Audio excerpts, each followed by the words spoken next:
سلام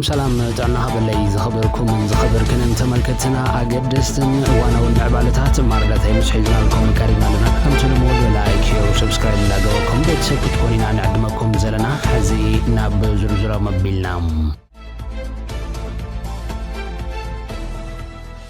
ቻይና ፍሉይ ናይ ውግእ ጉጅለ ሓኻይምና በኢትዮጵያ ሊኻም ሚኒስትሪ ሃገራዊ ምክልኻል ቻይና ንሰራዊት ምክልኻል ኢትዮጵያ ናይ ሕክምና አገልግሎት ደገፍ ንምሃብ ሓደ ዓመት ዝጸንሕ ዕማም ዘሎ መበል 12 ወተሃደሮ ሕክምና ስፔሻሊስታት ጉጅለ ናብ አዲስ አበባ ከም ዝለኣኸ ኣፍሊጡ ኣሎ። እቲ ብግንቦት 8 2018 ዓመተ ምህረት ካብ ቻይና ዝተበገሰን 13 ኣባላት ዘለዎ ዝሰሙያ ጉጅለ ኣብ ሕክምና ዓጽሚ ተመሓለፍቲ ሕማማት ሕክምና ዓይንን ሕክምና መተንፈስ ኣካላትን ሕክምና መሻረፍ ሽንትን كمون حفشاو مطبحتن ባህላዊ ሕክምና ቻይና ንስተዋፈሩ ፍሉጣት ስፔሻሊስታት ዘጠቃለለ ይብል ተሓበሪታም እቲ ጉጅለ ኣብ ናይ ኢትዮጵያ ወታደራዊ ሆስፒታላት ብምርኻብ ክሊኒካዊ ምርመራታት ይሰብ ኃይል ስልጠናታት ከመውን ቴክኒካዊ ደገፋት በመሃብ ዓቅሚ ሕክምና ንምጥንኻር ሓደሽቲ ናይ ሕክምና ቴክኖሎጂታት ንምትእትታውን ድለው ኮይኑ ከም ዘሎ ይዝሕበር ዝወፍሩ እዚ ኣብ ዝሓለፈ ናይ ፍረንጅ ዓመት ጉንበት 2025 ተዋፊሩ ዝነበረን 14 ወታደሮ ሓኻይም ሒዙ ዝመፀን መበል 11 ጉጅለ ዝትክእ ክኸውን እንከሎ ብ2015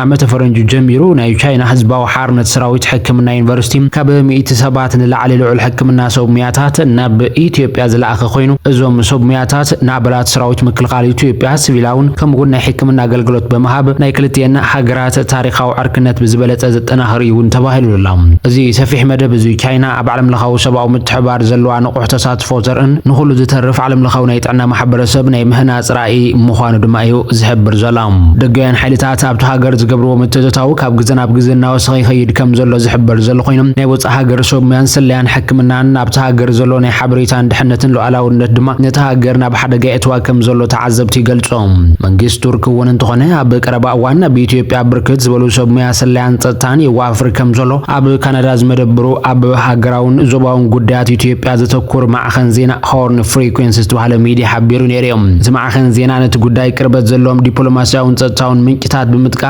ሰብሙያ ሰላያን ፀጥታን ቱርኪ በበዝሒ ናብ ኢትዮጵያ ኣቱ ከም ዘለውና ብዝተፈላለዩ ከባብታት እቲ ሃገር ንስርሒታት ሰላያ ይዋፈሩ ከም ዘለውን ኣረጋጊጹሎም። እቶም ኣቀዲሞም ናብ ኢትዮጵያ ዝኣቱ ሓዊሱ በበዝሒ ናብ ኢትዮጵያ ኣትዮም ዝበሃሉ ሰብሙያ ፀጥታ ቱርኪ ብናይ ቆጵሮስ ፓስፖርት ናብ ኢትዮጵያ ኣቱ ከም ዘለው ተጸብጻቢዩ ተመልኪቱ ዘሎ።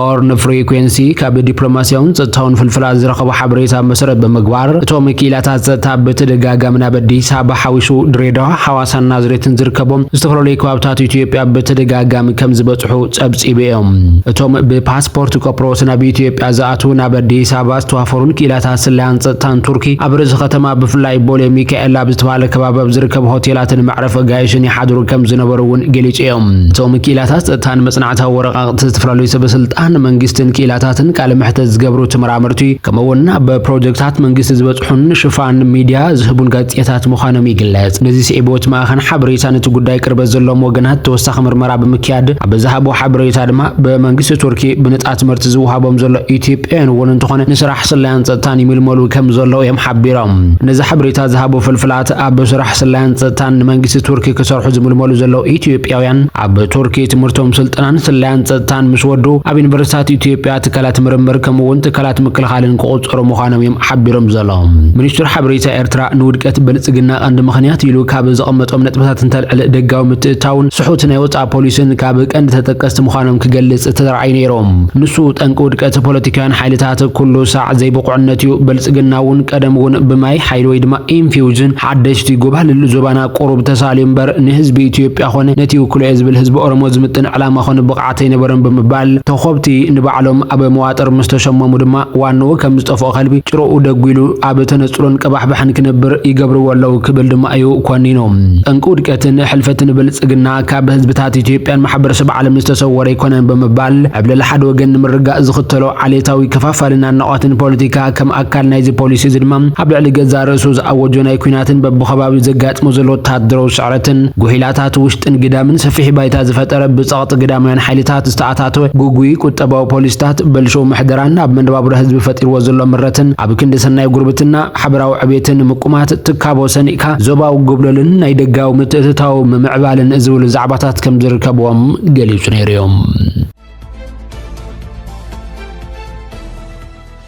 ኤውሮጳዊ ሕብረት ኣብ ልዕሊ ኢትዮጵያውያን ቢሮዝ ናይ ዝነበረ ናይ ቪዛ እገዳ ከልዕሎ ተባሂሎም ኤውሮጳዊ ሕብረት ቅድሚ 2 ዓመት ኣቢሉ ኣብ ልዕሊ ኢትዮጵያን ቢሮዝ ዝነበረ ጽቡቕ ናይ ሸንገን ቪዛ እገዳ ንምልዓል ከም ዝወሰነ ብኢትዮጵያ ናይ ኤውሮጳ ቤት ምኽሪ ንግዲ ኣፍሊጦም እቲ ሕብረት ነዚ ውሳነ እዚ ኣብ ዝተነበረሉ ቀረባ እዋን ዕላው ከም ዝገበሮ ዝገለጸ ከም ዝኾነን ቀደም እገዳ ምኽንያት መንግስቲ ኢትዮጵያ ኣብ ኤውሮጳ ብዘይሕጋዊ ሰነድ ዝነብሩ ዜጋታት መሊሱ ንምቕባል እኹል ምትሕብባር ይገብረን ብዝብል ምኽንያት ከም ዝነበረ ዝዝከር እዮም ኣቐዲሙ በኣሜሪካ ልዕሊ ኢትዮጵያ ተነቢሩ ዝነበረ ናይ ኩናት መሳርሒ ዕደጋን ምስ ተተሓዙ እገዳታትን ከም ዘለዓለቶ ዝዝከር ኮይኑ እዚ እገዳ ዘንበረትሉ ድማ ብ 2021 ዓመት ፈረንጂ ብምኽንያት ዝነበረ ጂኖሳይዳዊ ኩናት ትግራይ ኮይኑ ኣብቲ እዋን ዋሽንግተን ምስ ኩናት ተተሓሒዞም ዝተፈጸሙ ናይ ሰብኣዊ ምስላት ጥሕሰትን ሰብኣዊ ቅልውላውን ምኽንያት ናይ ኩናት መሳርሒ ዕድጊት ናይ ጸጥታ ምትሕብባርን ገዲባ ነይራ ኣሜሪካን ኢትዮጵያን ኣብ ቀርኒ ኣፍሪካን ጸጥታን ምርግጋዕን ንምድንፋዕ ክልታዊ ስምምዓት ከም ዝፈረማ ዝገለጻ ኮይነን ጸሓፊ ጉዳያት ወጻኢ ኣሜሪካ ማርኮ ሩቢዮ ሚኒስትር ጉዳያት ወጻኢ ኢትዮጵያ ጌዲዮን ጢሞቴዎስን ኣብ መንጎ ኣሜሪካን ኢትዮጵያን ክልታዊ ዘተን ምግባር ኣብ ዋሽንግተን ዲሲ ኣብ ዝነበረ ኣኺባ ተራኺቦም ነይሮም እዮም እቲ ኣብ መንጎ ኤርትራን ኢትዮጵያን ብሰንክታፍ ደገ ባሕር ዘይብላ ኢትዮጵያ ብጉዳይ ዋንነት ቀይሕ ባሕር ብትደጋገምነት ካብ ቀዳማይ ሚኒስትር አብይ አሕመድ ጀሚሩ ብዝተፈላለዩ ሰብ መዘት ሃገር ሕቶ ይለዓል በምህላው ዘን ክልተ ሃገራት ናብ ዳግማይ ኩናት ከይኣትዋ ኣብ ዝስጋሉ ዘሎ እዋን እምበር ኣሜሪካን ኤውሮጳዊ ሕብረትን ነዚ እገዳታት ዘልዕልዎ ዘሎም ኣብዚ እዋን እዚ እቲ ኣብ ኢራን ዘሎ ግን ምዕጻብ መጻብ ሆርሙዝን ቀይሕ ባሕሪ ከመገዳስ መተሓላለፍ ንግዳዊ መስመር ማእከላይ ባሕርን ኤስያን ኣገዳስነቱን ዓዘዘ ኣብ ዝመጻሉ ዘሎ እዋን ኣሜሪካ ኣብ ልዕሊ ኤርትራ ዝተነበረ እገዳ ክትልዕሎ እትጽዕር ዘላ እዚ ኤውሮጳዊ ሕብረት እውን ተነቢሩ ዝነበረ ናይ ቪዛ እገዳ ኢትዮጵያን ናብ ኣውሮጳ ንምእታው ቪዛ ንምርካብ ዝወስደሎም ግዜ ካብ 15 መዓልታት ናብ 45 መዓልታት ዘናውሖ ብምዃኑ እተን ኣባል ሃገራት ናይ ሸንገን ቪዛ ከይህባ ዓጊቱ ጸኒሖም ይኹን እምበር ናይ ኢትዮጵያ ሰበስልጣን ሕጋዊ ሰነድ ዘይብሎም ዜጋታት መሊስካ ብምቕባል መደብ ዘርኣይዎ ምምሕያሽ ስዒቡ ነቲ ሕብረት ውሳኑ ንምቕያር ከም ዝቐሰቦ እዩ ተፈሊጡ ዘሎ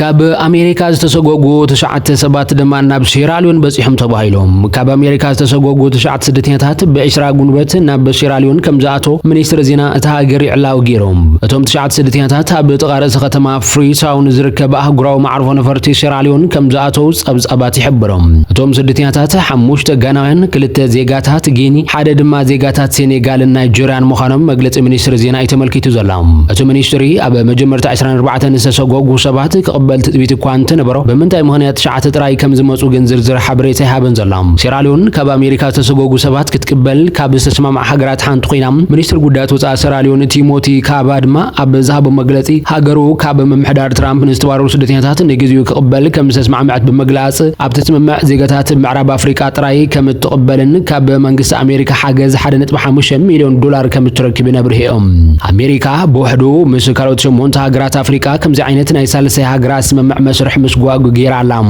እተን ካልኦት ሃገራት ምስ ኣሜሪካ ስምምዕ ዝፈረማ ሃገራት ኣፍሪካን ዲሞክራሲያዊት ሪፐብሊክ ኮንጎ ኢኳቶሪያል ጊኒ ደቡብ ሱዳን ሩዋንዳ ኡጋንዳን ኢስዋቲንን ጋናን ካሜሩንን ምምሕዳር ትራምፕ ንልዕሊ 3 ስደተኛታት ካብ ሃገሮም ወጻኢ ናብ ካልኦት ሃገራት ንምስጓግ ብውሕዱ 40 ሚልዮን ዶላር ወጻእታት ከም ዝገበረን ኣብ ወርሒ ለካቲት ብሰራሕተኛታት ዲሞክራሲያውያን ኮሚቴ ርክባት ወጻኢ ሴኔት ዝተዘርግሐ ጸብጻብ ተመልኪቶም ሕውቲ በግድኡ ብምኽንያት ዒድ ብምባል 1148 ነሱራት ፈቲሖም ከመ ግብረ ሽብራዊ ውድብ ዝተመዝገበ ጉጅለ ሕውቲስት ኣሳሰር ሰብ መዝፈትሒ ብምኽንያት በዓለ ዒድ ኣልዓድሓ ኣብ ኣውራጃ ሁደይዳ ምዕራብ የመን 100 ሱራት ንምፍታሕ መደብ ከም ዘሎ ገሊጾም በመሰረት ብሕውቲ ዝመሓደራ ማዕኸናት ዜና እቶም ክፈትሑ ተወሲኑ ዘሎ ብቑዓት ዝኾኑ ሱራት ምዃኖም ሓቢረን ኣለዋ ልዕሊ 500 ሱራት ድሮ ነፃ ከም ዝወፁ ዝተገልጸ ኮይኑ እቶም ዝተረፉ ሱራት ድማ ሕጋዊ ኣገባባት ውሕስናታትን ጎኒ ጎኒ መፍታሕ ናይቲ ብሕቲ መሰላት ይዛዘም ከም ዘሎ ሓቢረን እየን እዚ መፍታሕ ሱራት ብዛዕባ ጭቡጥ መጠን በዚ ሕዝቢ ኣብያተ ማእሰርቲ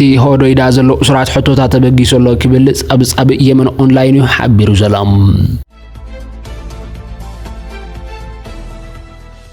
ኤርትራን ቀጠርን ድማ ኣብቲ ናዕበይ ዝኸይድ ዘሎ ጥርቀይሕ ባሕረ ድሂበን ተዘራሪበን ተባሂሎም ሚኒስትር ጉዳያት ወጻኢ ኤርትራ ዑስማን ሳልሕ መሐመድ ግዚያዊ ሓላፊ ጉዳያት ኤምባሲ ሃገራ ቀጠር ኣብ ኤርትራ ጋንም ቢን መሐመድ አልማዕድን ኣብ ዞባ ቀይሕ ባሕሪ ወጥርና ወስኸብ ዝኸደሉ ዘሎ እዋን ዲፕሎማስያዊ ዝርርብ ከም ዘካየዱ ማዕኸናት ዜና ቀጠር ሓቢረን ኣሎም እቶም ሰበስልጣናት እቲ ትማል ሓሙስ ኣብ ኣስመራ ዝተሰላሰለ ዝርርብ ኣብ ምሕያል ክልታዊ ዝምድናታት ዘተኮረ ምዃኑ እኳ እንተገለጹ ተንተንቲ ግን ክልቴን ሃገራት ኣብ ዝረአ ዘሎ ዞባዊ ምቅያራት حلتات متحوار مسوح يسعرا كم زلوا يحبرهم بتوساقي إيرترا بقيح بحر صلوان معباي علي ما كتسرحن كلا قطر دمام أبملاتو زوبا زلوا ركبن معقابن محيال نتسرح كم زلا يتغصهم إيرترا بمرحنة وجلها قدف كاب دبلوماسي عالم تقليلان نتبسن كي مس قبرش برانت كلا زقبر زنبر متحوار مغنيات بمقوار نزي تفرالو إقداتات تساتحان مسنحان زفلت كوينهم أمريكا نتقدا استراتيجيكا وربح عن محاسب بمحلان كترعلو تحاسب كم زلاني قلاس قلقلها قرات وننتغني آثر أمريكا رئيمان زمدن كل سوء قصة باخم زلو زدر زلو قداي كوينو اللهم أبيرترا لو تخمس زغل كاب دقان حالتات تبيد بمقوار زي كونس كابوش هزب إيرترا زبقاس الشيق هزباو قالسي من زبار عطراي مخانو إيرترا بوليتيكينيتات بتري مقوتهم